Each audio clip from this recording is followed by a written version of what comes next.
So, magandang araw ulit mga bata. Bago tayo tutungo sa ating diskusyon, ating aalamin kung sino ang lumipat sa ating klase.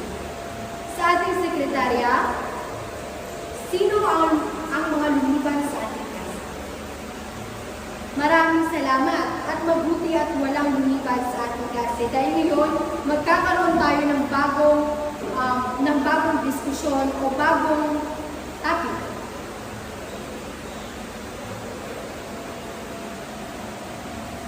Bago tayo tutungo sa ating diskusyon, ito ang mga komentaryan sa ating klase. Una, makinig ng mabuti. Pangalawa, itaas ang kamay kung gusto mo sumagot.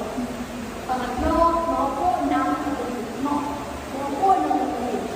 Pang-apat, iwasan ang pagtulungan sa katabi sa oras ng klase. Naiintindihan ba ang mga komentarya dito sa loob ng ating paaralan? Mabuti at naiintindihan. Pagbabalik-aral. Sino makapagsasabi sa akin kung ano yung mga diskusyon yung nakaraang araw? Okay. Binibining Joyce. Tama, ang ating diskusyon nung nakaraan ay tungkol sa mga anyong lupa at anyong tubig. Paganyak. Bago tayo tumungo sa ating diskusyon, meron tayong aktibidad na gagawin.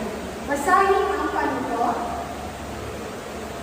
Una, hatiin ang klase sa tatlong pangkat. Pangalawa, ipakita ng guro ang isang larawan o simbolo na may kinalaman sa isang pangkat. Pangatlo, kapag ipinakita ang larawan, ang bawat pangkat ay kailangan itaas ang card na may tamang sagot sa loob ng limang segundo.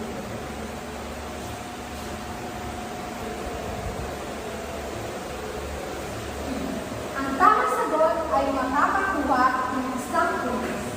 Kung mali ang sagot, kailangan magbigay ng isang pangusap na magpapaliwanag kung bakit nila ito nalilin. At pang-anim, ang grupo